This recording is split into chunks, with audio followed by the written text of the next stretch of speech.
અમેરિકાના રાષ્ટ્રપતિ Donald Trump દ્વારા વધુ એક એલાન કરવામાં આવ્યું છે અને એ એલાન મુજબ લાગે છે કે આ યુદ્ધની આગ વધુ એક વખત ખૂબ જ વધુ ચિનગારી એમાં આવી શકે, ભડકી શકે. શાંતિ કે મહાસંગ્રામ? અને બસ આ જ સવાલનો જવાબ અત્યારે વિશ્વ શોધે છે કે શું આવશે શાંતિ કે પછી આ ચિંગારી વધુ ભડકશે.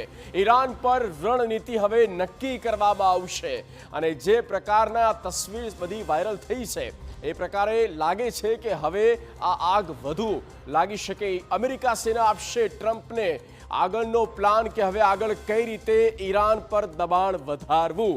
ઈરાનમાં મહાસંગ્રામની આશંકાઓ વધી રહી છે, સ્ટ્રેટેજી ઘડાઈ રહી છે અને એ સ્ટ્રેટેજીનું ઇમ્પ્લિમેન્ટ પછી શું થવાનું છે. ત્રણ તરફથી ઈરાનની ઘેરાબંધી કરવાના મૂડમાં છે અત્યારે અમેરિકા અને ત્રણેય તરફથી ઘેરવા માગે છે ઈરાનને.